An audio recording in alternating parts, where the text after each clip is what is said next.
በተለምዶ የጨጓራ በሽታ እየተባለ ስለሚጠራ ህመም ምን ያህል ያውቃሉ? ሰላም ጤናችን ቴሌሄልዞች እና ዛሬ በተለምዶ የጨጓራ በሽታ እየተባለ ስለሚጠራ የጨጓራና የትንሹ አንጀት የመጀመሪያ ክፍል ቁስለት ወይም ፔፕቲክ አልሰር ዲዚዝ እናወራለን። ይህ በሽታ አብዛኞቻችን ከምናስበው በላይ በጣም የተለመደ ነው።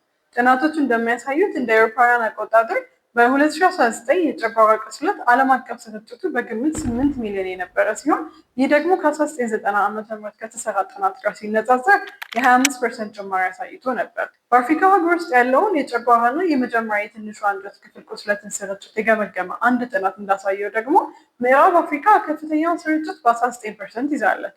በመቀጠል ምስራቅ አፍሪካ በ15% ሁለተኛ ደረጃ የያዘች ሲሆን ከምስራቅ አፍሪካ ውስጥ ደግሞ ኢትዮጵያ በመጀመሪያ ደረጃ ቀጥሎም ታንዛኒያ አብዛኛውን ቁጥር እንደሚይዙ አሳይቷል። ታዲያ የጨጓራና የመጀመሪያ የትንሹ አንጀት ክፍል ቁስለት ምንድን ነው?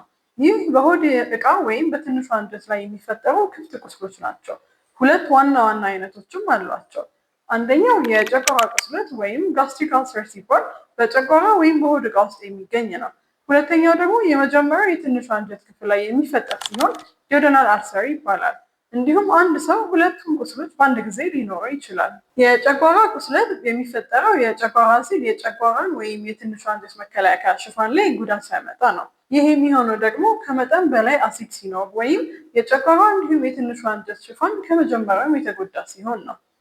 ተመሳሳይ ቀላል እና ግልጽ የሆኑ የጤና መረጃዎችን ማግኘት ከፈለጉ በጤናችን ቴሌሄልዝ ማህበራዊ ሚዲያዎቻችን ይቀላቀሉ።